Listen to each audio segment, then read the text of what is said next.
हर सुबह ठीक 7 बजे रास्ता एक खास आवाज से गूंज उठता था। ये आवाज थी राइस्टार की, जो अपनी नीली स्पोर्ट्स बाइक पर सवार होकर वहां से तेजी से गुजरता था। ठीक उसी चौराहे पे एक अपंग लड़की बैठी रहती थी। उसका एक पैर नहीं था, फिर भी जैसे ही उसे इंजन की गुर्राहट सुनाई देती वह खड़ी हो जाती थी। यह सिलसिला कोई 1 या 2 दिन का नहीं, बल्कि पिछले 6 महीनों से बिना रुके उसी रास्ते पर चल रहा था। रोजाना राइस्टार अपनी जेब से फटाफट एक 50 या 100 रुपए का नोट निकालता, बिना उसका चेहरा देखे, बिना कोई बात किए और बिना किसी इशारे के उसके कटोरे में डाल देता था। एक ऐसा दान जो आदत बन चुका था, एक ऐसा रिश्ता जिसमें ना कोई पहचान थी और ना कोई सवाल। उसके बाद वह कॉलेज के लिए चला जाता। राइस्टार का रोज का यह सफर आसान नहीं था। उसका कॉलेज हस्तीपुर शहर में था, जबकि उसका फ्लैट वहां से लगभग 25 किलोमीटर दूर दक्षिण की तरफ रामगढ़ इलाके में पड़ता था। इसीलिए हर सुबह उसकी बाइक को वह लंबा रास्ता और वहीं रोज का चौराहा पार करना पड़ता था। राइस्टार ने एक बात पर कभी ध्यान नहीं दिया, उस महिला का चेहरा। वह हमेशा एक मैले कुचैले मास्क या कपड़े से ढका रहता था। उसे अगर कुछ दिखाई देता था तो वे थे बस उसके हाथ, पतले, कमजोर और ठंड या शायद डर से हल्के कांपते हुए। मगर वह बुधवार की सुबह, उस दिन राइस्टार रोज की तरह अपनी नीली स्पोर्ट्स बाइक को लड़की के पास रोक दिया और बाइक से उतर गया। वह पास जाकर अपने रोज के अंदाज में पैसे देने लगा। ठीक उसी पल एक तेज हवा का झोंका आया, उस लड़की के चेहरे पर का मास्क उड़ा दिया। केवल एक पल के लिए राइस्टार को वह चेहरा, वह आंखें एकदम साफ दिखाई दी। उस एक पल की पहचान ने राइस्टार को अंदर तक हिला दिया। उसे यकीन नहीं हो रहा था कि उसने क्या देखा, और कहा, तुम तो। राइस्टार कुछ और बोल पाता, इससे पहले ही वह लड़की ने जमीन से अपना मास्क उठाया और तुरंत अपने चेहरे पर लगाकर वहां से भागने की कोशिश करने लगी। अरे अरे रुको, 2 मिनट रुको। वह लड़की कुछ कदम चलकर झिझकते हुए रुक गई। राइस्टार उसके ठीक सामने आया और बोला, तुम पायल हो ना? उसकी आवाज में अभी भी अविश्वास और उम्मीद का मिश्रण था। और हां, वह पायल ही थी, उसकी बचपन की दोस्त, उसकी पड़ोसन, जिसके साथ उसने स्कूल के हंसते खेलते दिन गुजारे थे। 7 साल पहले जब वे दोनों सिर्फ 16 साल के थे, एक रात अचानक ही पायल का पूरा परिवार बिना किसी आहट के शहर छोड़कर चला गया था। न कोई पता था, न कोई संदेश, न कोई फोन कॉल। पीछे सिर्फ बंद और खाली मकान था और छोड़े हुए सवाल। राइस्टार ने पायल को अपने घर के कमरे में ले आया। पायल में एक गहरा डर था, या शायद अपनी शर्मिंदगी। पायल ने अपनी कहानी सुनानी शुरू की। पायल की कहानी बात 7 साल पहले की है। पायल के पिता शहर की एक बहुत बड़ी फैक्ट्री में काम करते थे। ये फैक्ट्री शहर के सबसे ताकतवर और अमीर व्यापारी, जिसे सब वाइट 444 के नाम से जानते थे। उनका काम ज्यादातर चावल और गेहूं की भारी भरकम बोरियां उठाकर बड़े बड़े कंटेनरों में लादना होता था, जो कि दूसरे देशों में भी जाते थे। एक रात लगातार काम के दौरान पायल के पिता ने कुछ ऐसा देख लिया था जो उन्हें बिल्कुल नहीं देखना चाहिए था। उन्होंने देखा कि गोदाम के अंधेरे तहखाने में लड़कियों को भयानक तरीके से खाली बोरों में बंद करके बड़े बड़े ट्रकों में लादा जा रहा था। यह किसी और चीज का नहीं, बल्कि लड़कियों की तस्करी का गंदा कारोबार था। इसका मालिक कोई और नहीं, बल्कि वही वाइट 444 था। इतना ही नहीं, 444 अक्सर उन लड़कियों के साथ रात में बहुत गंदा काम भी किया करता था। पायल के पिता एक ईमानदार आदमी थे। उन्होंने तुरंत इस भयानक जुर्म की शिकायत पुलिस में करने की कोशिश की। अरे सर, वो वाइट 444 है ना, अपनी फैक्ट्री में लड़कियों की तस्करी करता है। कुछ कीजिए, उन्हें रोकिए। वह जानते थे कि वाइट 444 की पहुंच सत्ता के गलियारों में कितनी गहरी थी। उस आदमी के लिए कोर्ट कचहरी और पुलिस बस दिखावटी कागजात थे। शिकायत दर्ज कराने के ठीक 2 दिन बाद, जब पायल का परिवार रिश्तेदारों की शादी में शामिल होने जा रहा था, तभी घातक साजिश हुई। उनकी जीप के ब्रेक अचानक फेल हो गए। रास्ते पर ही गाड़ी तेजी से हिलने डुलने लगी। जीप का कंट्रोल पूरी तरह से छूट गया और वह बेकाबू होकर सीधे एक बड़े पेड़ से जा टकराई। इस भयानक हादसे में पायल के माता पिता की मौके पर ही मौत हो गई। पायल बच तो गई, लेकिन एक्सीडेंट की वजह से उसे गंभीर चोटें आईं और उसे अपना एक पैर खोना पड़ा था। जब वह अस्पताल में इलाज करा रही थी, तभी 444 के गुंडे वहां पहुंचे। उन्होंने पायल को साफ साफ धमकी दी। उन्होंने कहा कि अगर उसने किसी को भी कुछ बताया या इस मामले में टांग अड़ाई तो उसके छोटे भाई को मार दिया जाएगा। उसका 10 साल का मासूम भाई, जिसका नाम चिंटू था, उस समय एक अनाथालय में था और अब वह वाइट 444 के कब्जे में था। यह धमकी तक सीमित नहीं थी। उसके आदमी हर हफ्ते चिंटू जिस अनाथालय में था उसके बाहर खड़े रहते थे। यह पायल को लगातार याद दिलाने का उनका अपना तरीका था कि वे चिंटू पर पैनी नजर रखे हुए हैं। उन्हें चेतावनी दी गई थी, अगर जरा सी भी शियानापत्ती या चालाकी दिखाने की कोशिश की तो अंजाम बहुत बुरा होगा। पायल के पास कोई रास्ता नहीं बचा था। अपने भाई की जान बचाने के लिए उसे अपनी पहचान बदलनी पड़ी। वह एक लाचार अपंग भिखारी बनकर सड़कों पर रहने लगी ताकि वह नजरों से बची रहे। अब एक ही मकसद था और वह था चिंटू। हर महीने वह भीख मांगकर जो भी थोड़े बहुत पैसे जमा कर पाती थी, वे सारे पैसे वह अनाथालय को चुपके से भेज देती थी ताकि उसकी पढ़ाई चलती रहे और उसकी देखभाल ठीक से हो सके। पिछले 7 साल से पायल इसी तरह जी रही थी, डर में छुपकर, हर रोज मौत के साए में। पायल की कहानी सुनकर राइस्टार का खून खौल उठा। यह सिर्फ एक जुर्म नहीं था, यह शैतानियत थी। एक और भावना भी थी जो उसे अंदर से खाई जा रही थी, अपराध बोध। वह 7 साल तक पायल को पूरी तरह भूल चुका था। वह अपनी आरामदायक जिंदगी में आगे बढ़ गया था, कॉलेज, बाइक और अपनी रोज की दिनचर्या में मस्त था, जबकि उसकी बचपन की दोस्त हर दिन सड़कों पर नरक जी रही थी।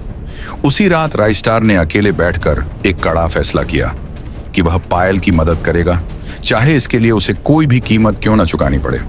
लेकिन यह आसान नहीं था। वाइट 444 कोई मामूली दुश्मन नहीं था। वह शहर का सबसे ताकतवर और खतरनाक व्यक्ति था। पुलिस, बड़े नेता और ऊंचे अधिकारी सब उसकी जेब में थे। उससे सीधे टकराना मतलब अपनी मौत को दावत देना था। राइस्टार ने खामोशी से अपनी जांच शुरू की।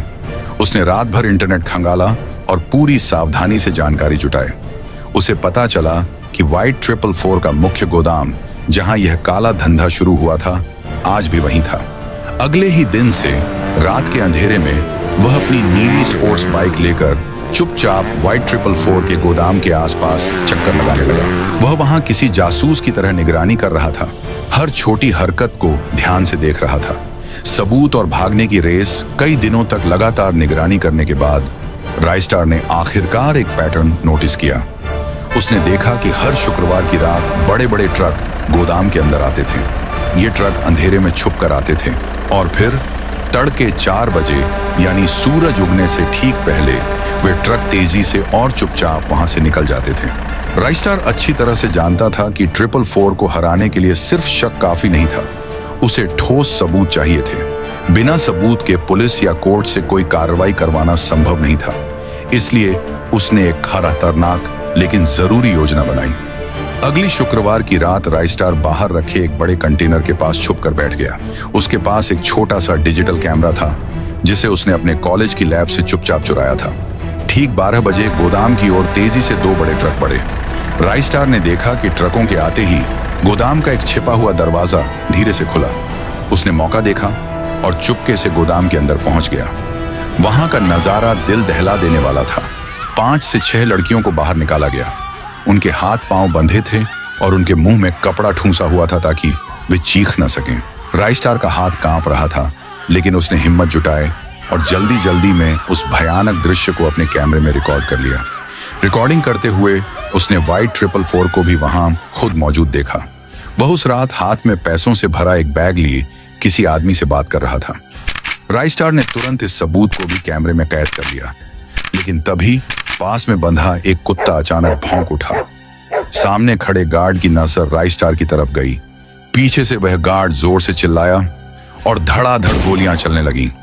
गोदाम से बाहर निकलते ही उसने पीछे एक कार को देखा। यह वाइट 444 के गुंडों की थी जो तेजी से उसका पीछा कर रही थी। राइस्टार ने अपनी स्पोर्ट्स बाइक की पूरी ताकत इस्तेमाल की और वहां से बच निकला। उसके हाथ में अब पायल और उसके भाई की आजादी का सबसे बड़ा सबूत था। खतरे का सौदा राइस्टार सीधा पायल के पास पहुंचा और उसे गोदाम पर जो कुछ हुआ सब कुछ बता दिया। पायल यह सुनकर बुरी तरह घबरा गई। उसका डर सही था। अब राइस्टार भी उसी जानलेवा खास्त्रे में था जिसमें वह सालों से जी रही थी। लेकिन राइस्टार के पास पहले से ही एक पक्की योजना थी। उसने कैमरे की मेमोरी कार्ड निकाली और तुरंत उसकी कई कॉपियां तैयार की। उसने एक कॉपी अपने सबसे भरोसेमंद दोस्त को भेज दी और दूसरी ऑनलाइन क्लाउड स्टोरेज में अपलोड कर दी। इस तरह अगर उसे कुछ हो भी जाता तो सबूत सुरक्षित रहता। इसके बाद राइस्टार ने वाइट 444 को सीधा फोन पर संदेश भेजा। संदेश छोटा लेकिन सीधा था। मेरे पास सबूत है। अगर पायल या उसके भाई चिंटू को कुछ भी हुआ तो यह सबूत सीधे मीडिया और सीबीआई दोनों के पास पहुंच जाएगा। 444 को यह धमकी मिली और जवाब भी तुरंत आया। उसने राइस्टार को अकेले मिलने के लिए बुलाया। राइस्टार जानता था कि यह एक जाल हो सकता है। यह उसकी जिंदगी का सबसे खतरनाक फैसला था, लेकिन उसके पास कोई विकल्प नहीं था। पायल और चिंटू की आजादी के लिए उसे यह जोखिम उठाना ही था। अगली सुबह राइस्टार हिम्मत जुटाकर वापस उसी गोदाम पर पहुंचा। वहां वाइट 444 अपने गुंडों से घिरा हुआ स्टाइल से एक कुर्सी पर बैठा था। उसकी आंखों में ठंडा गुस्सा और अहंकार साफ झलक रहा था। वाइट 444 ने मुस्कुराते हुए कहा, तो तुम हो वो बहादुर लड़का? राइस्टार डरा नहीं। उसने सीधे बात की, मुझे बस दो चीजें चाहिए। पायल और उसके भाई चिंटू को पूरी तरह से आजाद कर दो और दूसरी, अपना यह गंदा धंधा हमेशा के लिए बंद कर दो। 444 जोर से हंस पड़ा और बोला, और अगर मैं मना कर दूं तो क्या कर लोगे? तुम्हें पता है कल सुबह तक मैं तुम्हारी पूरी दुनिया उजाड़ सकता हूँ। राइस्टार ने योजना का अगला हिस्सा शुरू किया और कहा, मेरे पास सिर्फ वीडियो नहीं है। मैंने तुम्हारे गोदाम के बाहर उस रात जो गाड़ी का नंबर देखा था उसे ट्रेस किया है। वह गाड़ी शहर के एक बड़े विधायक की है। इतना ही नहीं, मुझे तुम्हारे बैंक अकाउंट्स के ट्रांजैक्शंस भी मिल गए हैं। अगर यह सारा सबूत बाहर आया तो तुम्हें बचाने वाला कोई नहीं होगा। यह सब झूठ था। उसके पास बस रिकॉर्डिंग ही थी। 444 की मुस्कान फीकी पड़ गई। उसने आत्मविश्वास से कहा, तुम जानते हो मैं तुम्हें यहीं मार सकता हूँ। राइस्टार ने बिना पलक झपकाए जवाब दिया, जरूर मार सकते हो, लेकिन फिर वो सारे सबूत अपने आप अपलोड हो जाएंगे। मैंने एक टाइमर सेट किया है। अगर मैं हर 12 घंटे में एक सुरक्षा कोड नहीं डालता तो वे सारे सबूत ऑटोमेटिकली रिलीज हो जाएंगे। यह भी झूठ था, पर अब 444 को पूरा विश्वास हो चुका था। 444 ने हार मानते हुए कहा, ठीक है, तुम चाहते क्या हो राइस्टार? राइस्टार ने अपनी अंतिम शर्तें रखी। पायल और उसके भाई चिंटू को हमेशा के लिए पूरी तरह से छोड़ दो। उन्हें फिर कभी परेशान मत करना और अपना यह गंदा धंधा तुरंत बंद करो। उन तस्कर हुई लड़कियों को सुरक्षित उनके घरों तक पहुंचा दो। वाइट 444 ने कहा, इतना आसान नहीं है लड़के।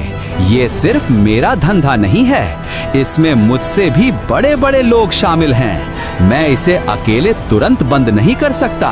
राइस्टार ने समझदारी दिखाई और कहा, ठीक है, तो धीरे धीरे करो, लेकिन करो। ये काम पूरी तरह रुकना चाहिए।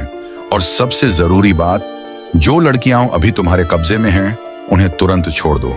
बाकी तुम्हारी मर्जी, लेकिन कान खोलकर सुन लो, अगर मुझे दोबारा पता चला कि तुमने एक भी लड़की को हाथ लगाया तो वह सबूत बिना किसी देरी के सीधा मीडिया के पास पहुंचेगा। वाइट 444 ने हार मानते हुए कहा, ठीक है, डील हो गई राइस्टार, लेकिन याद रखना, अगर तुमने मुझे धोखा दिया या मेरे धंधे में टांग अड़ाई तो तुम्हारी और तुम्हारी प्रेमिका की लाश भी कभी नहीं मिलेगी। राइस्टार ने तुरंत जवाब दिया, वो मेरी प्रेमिका नहीं है, वो मेरी बचपन की दोस्त है। 444 ने बेपरवाही से हाथ हिलाया, मुझे फर्क क्यों नहीं पड़ता, अब निकल जाओ यहां से जब तक मेरा मूड ठीक है। राइस्टार ने पलटकर वहां से निकलना शुरू कर दिया। उसके हाथ पसीने से भीगे हुए थे और पैर अंदर से कांप रहे थे। ये डर था पर साथ ही राहत भी थी। परिणाम और नया रिश्ता अगले ही हफ्ते शहर में अजीब और गरीब घटनाएं होने लगी। पुलिस ने अचानक वाइट 444 के गोदाम पर छापा मारा। 15 तस्कर हुई लड़कियों को सुरक्षित बरामद किया गया। असल में यह सूचना खुद 444 ने दी थी। अपनी छवि बचाने और राइस्टार से किया वादा निभाने के लिए उसने कहा कि यह सब उसके एक भ्रष्ट मैनेजर का काम था। इस कार्रवाई से शहर में उसकी ईमानदारी का झूठा प्रचार हुआ। 444 के आदमी अनाथालय के आसपास से पूरी तरह गायब हो गए थे। चिंटू अंदर सुरक्षित था और राइस्टार ने तुरंत पायल के लिए एक बड़े और महंगे अस्पताल में इलाज की व्यवस्था की। डॉक्टरों और नर्सों ने ऑपरेशन शुरू किया और सर्जरी सफल रही। पायल को आर्टिफिशियल पैर लगाया गया। अब वह फिर से चल सकती थी। जब पायल ने पहली बार अपने नए पैर पर कदम रखा तो उसकी आंखों में आंसू थे। वे आंसू दर्द के नहीं बल्कि राहत और शुक्रगुजार के थे। उस पल दोनों को गहराई से यह एहसास हुआ कि उनके बीच सिर्फ बचपन की दोस्ती नहीं थी। 7 साल का बिछड़ना, इतनी तकलीफें और राइस्टार का यह संघर्ष, इन सब ने मिलकर एक अटूट और गहरा रिश्ता बुन दिया था। लेकिन वाइट 444 की कहानी यहीं खत्म नहीं हुई थी। उसने राइस्टार से किया सीधा वादा निभाया। उसने लड़कियों की तस्करी पूरी तरह बंद कर दी। हालांकि उसके काले धंधों का जाल बहुत बड़ा था। वह अब भी शहर का सबसे ताकतवर और खतरनाक आदमी था। राइस्टार जानता था कि यह एक अस्थायी समझौता है। कभी न कभी 444 फिर से अपनी असलियत दिखाएगा, लेकिन अभी के लिए उसने जो हासिल किया था वह काफी था।